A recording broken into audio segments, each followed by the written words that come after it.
Ever choked on a piece of food? We've all been there, right? That sudden panic when something goes down the wrong way. It's a feeling that reminds us just how important swallowing is, It's something we do hundreds of times a day without even thinking about it. until it stops working properly. Exactly. And that's what we're diving into today, this seemingly simple act of swallowing and what happens when it goes wrong, a condition called dysphagia. And it's more common than people might realize. Millions of people experience some form of swallowing difficulty. So today we'll uncover why something so fundamental can become a problem, what to look out for, and what can be done about it. It's a fascinating journey, actually, uncovering the interplay of muscles, nerves, even our immune system in this everyday act. So where do we even begin? When we're talking about something as seemingly straightforward as swallowing, what are we even talking about when it goes wrong? Well, it's helpful to remember that dysphagia is rarely a standalone condition. It's usually a symptom of something else going on in the body. Okay, so like a check engine light in your car. It's a sign that something needs attention. Exactly. So let's start unpacking this. What are some of those red flags, those signs that something might be off with how we swallow? Well, I imagine that feeling of food being stuck in your throat is a pretty big one. Definitely a major one. Mm. But dysphagia can be sneaky. It can show up in ways you might not expect. Have you noticed that you have a consistently hoarse voice? Or maybe you're drooling more than usual, experiencing unexplained weight loss, things like that. Wow, I never would have connected those things to swallowing.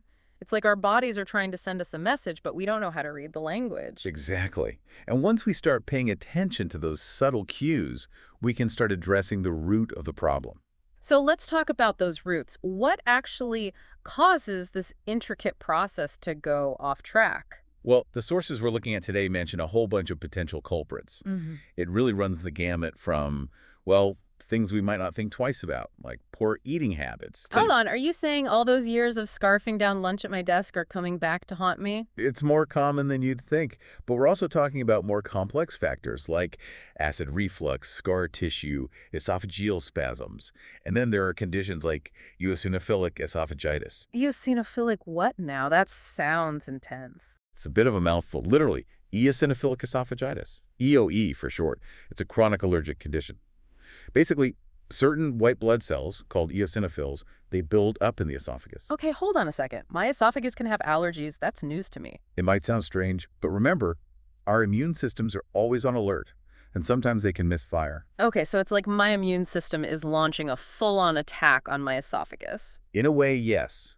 In the case of EOE, these eosinophils, they cause inflammation, which leads to difficulty swallowing, pain, and that dreaded feeling of food getting stuck. Wild. But if swallowing involves all these muscles and nerves, wouldn't things like neurological conditions or even physical injuries also play a role? Absolutely. Swallowing is a complex sequence of muscle contractions, and it starts in the mouth and moves all the way down to the esophagus.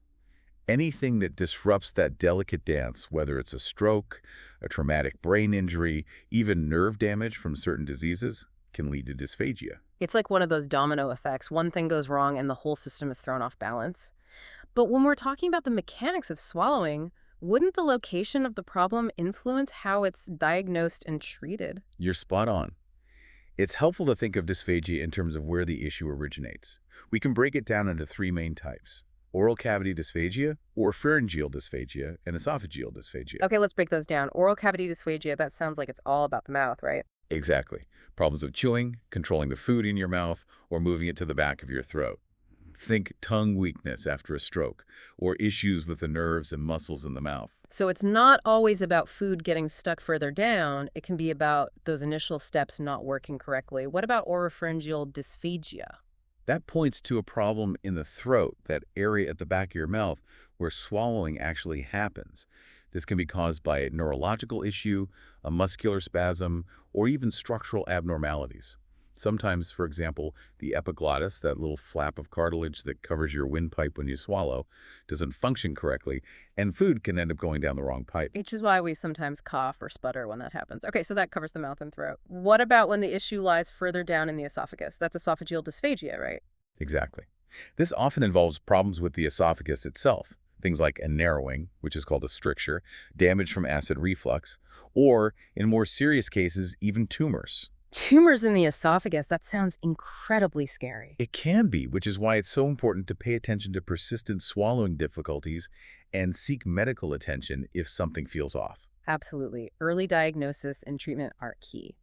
But speaking of causes, we've got to circle back to this eosinophilic esophagitis or EOE you mentioned earlier. You said it's an allergic reaction. What exactly triggers it? Is it certain foods, environmental factors, or something else entirely? That's where things get really interesting, and it's something researchers are still trying to fully unravel. We know that EOE is more common in people with a history of allergies, especially asthma, eczema, and food allergies, but the specific triggers can vary widely from person to person. So it's not as simple as saying, okay, if you have EOE, just avoid peanuts, like you might with a peanut allergy. It's more complex than that. Exactly. It often involves a process of elimination, working with a doctor, potentially an allergist, to really pinpoint your individual triggers.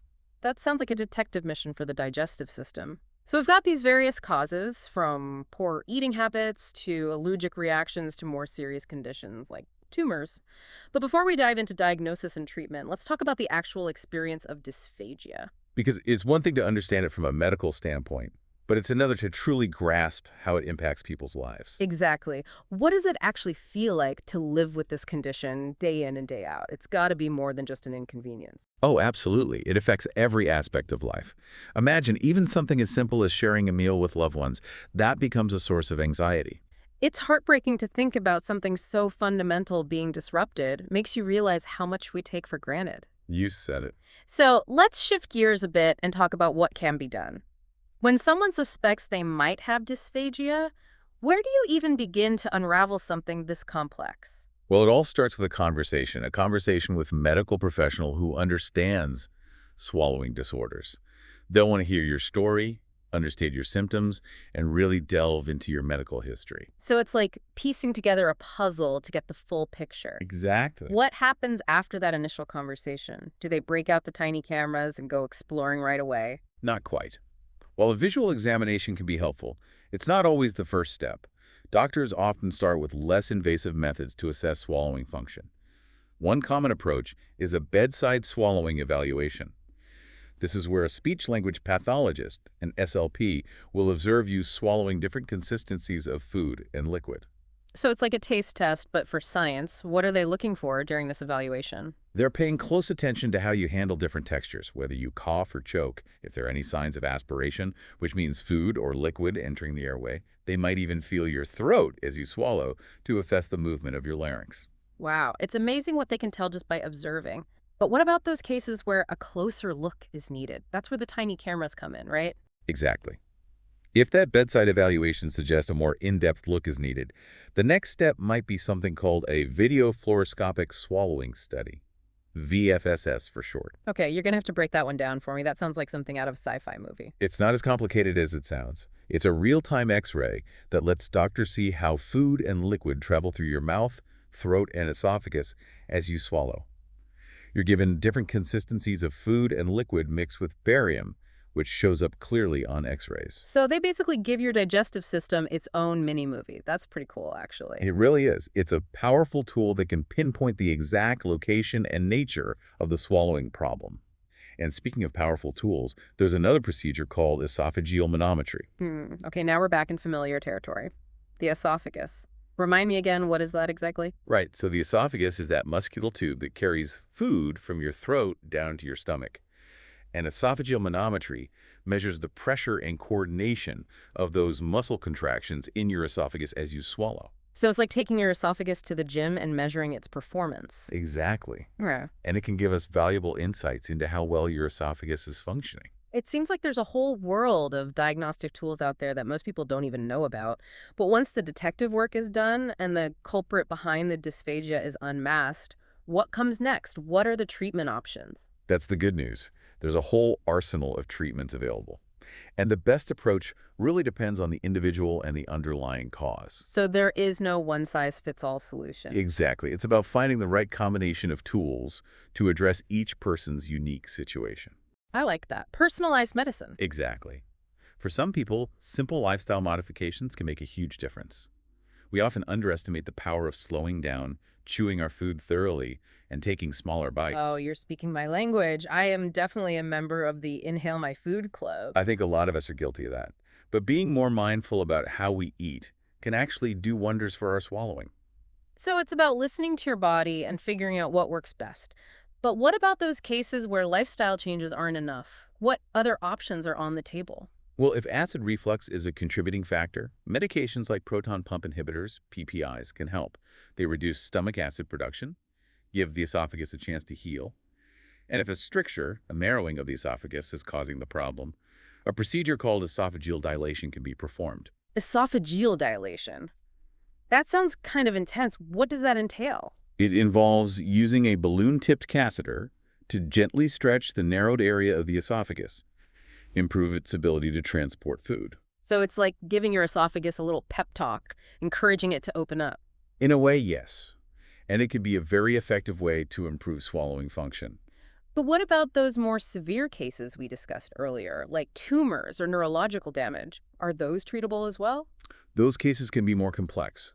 Surgery, radiation, and chemotherapy are all potential treatments for esophageal tumors, and the best approach is determined on a case-by-case basis. Again, it's about tailoring that treatment plan. What about neurological damage? That sounds incredibly challenging to address. It can be. Neurological damage affecting swallowing is complex, and treatment often focuses on helping individuals adapt and develop compensatory strategies. Speech therapy can play a crucial role here. Speech therapy. So it's not just about learning how to pronounce your R's correctly. No, not at all. Speech-language pathologists, SLPs, are experts in swallowing and communication. They can teach patients targeted exercises to strengthen those swallowing muscles, improve coordination, and develop strategies to compensate for any lost function. So it's like physical therapy, but for your swallowing muscles. Exactly. That's amazing. It seems like SLPs play such a critical role in helping people regain control over this vital function. But what about those who might not have access to specialized care right away? Are there things people can do at home to manage dysphagia? Absolutely. One of the most important things is modifying food textures to make swallowing safer and easier. Things like pureeing foods, adding thickeners to liquids, and avoiding foods that are particularly difficult to swallow. So working with what you've got, finding ways to adapt. Are there any specific foods that tend to be more challenging? Yeah, foods that are dry, crumbly, stringy, or sticky can be particularly troublesome. Think dry meats, crunchy snacks, stringy vegetables, sticky candies. It's often helpful to actually keep a food diary to track which foods you find most difficult. That's a great tip. Knowledge is power, right? But even with all these strategies in place, living with dysphagia must still present daily challenges. It does. It's a condition that requires ongoing awareness, adaptation, and a good dose of patience. And a good healthcare team in your corner, it sounds like having a supportive team of professionals who understand the intricacies of dysphagia can make a world of difference. 100%. From gastroenterologists to SLPs to registered dietitians, there's a whole network of experts who can help. It's about reclaiming control, right? It's about empowering people to enjoy the simple pleasures of food and drink without fear or anxiety. Speaking of reclaiming control, this deep dive has been incredibly empowering. I feel like I've gained a whole new understanding of this complex condition. But before we wrap things up, I'm curious, what are some of the latest advancements in dysphagia research?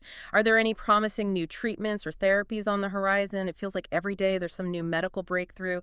What's the latest and greatest in the world of dysphagia? Well, there's a lot of exciting research happening. For example, one area that's really promising is the development of new medications for EOE. Oh, right. Eosinophilic esophagitis. Right. So remember how we talked about those eosinophils causing all that inflammation in the esophagus? Yeah. Well, researchers are now looking at drugs that specifically target and reduce those eosinophils. So calming down that immune response. Exactly. So instead of just managing the symptoms, these new treatments would actually address the root cause of EOE. Wow, that's amazing. Now, what about those other forms of dysphagia? What about those folks who have swallowing difficulties because of neurological issues or muscle weakness? Another promising avenue for folks with those conditions is neuromodulation techniques. Things like transcranial magnetic stimulation, TMS. TMS, that sounds intense, like something out of Star Trek. It does sound pretty futuristic. It's a non-invasive way to stimulate specific areas of the brain, and it can actually help improve swallowing function. Okay, now you've got to explain how that works. Are we talking lasers and brainwaves? No lasers, but we are talking about using magnetic pulses to stimulate nerve cells in the brain, which can actually help strengthen those weakened connections and improve swallowing function. So giving your brain a little workout to get those swallowing pathways back in shape. Exactly. And it's showing a lot of promise. That's incredible. It seems like we're really entering a new frontier in how we diagnose and treat this. What other exciting technological advancements are on the horizon for this? Robots. Robots. Okay, now you're speaking my language. Right. It sounds crazy, but robotic-assisted surgery is becoming more and more common, and it's starting to be used for certain dysphagia cases too. Wow. So instead of traditional surgery, we're talking tiny robots doing the work. Exactly. Robotic surgery means greater precision, smaller incisions, and faster recovery times. That's incredible. What a time to be alive. It really feels like we're on the verge of some major breakthroughs. But I think it's also important to remember that even small changes can make a big difference. Absolutely. And if there's one key takeaway from our deep dive, it's that you shouldn't suffer in silence. 100%. If you're having any issues with swallowing, no matter how small, it's so important to talk to your doctor. Early intervention is key. You heard it here first, folks. Knowledge is power, and asking for help can be life-changing. Now, before we go, I want to leave you with this. We've talked a lot about the science of swallowing and the challenges of dysphagia, but next time you take a bite of your favorite food or enjoy a nice cold drink, think about that complex process happening inside of you. It's a pretty amazing thing. And on that note, thanks for joining us for this deep dive. We'll see you next time.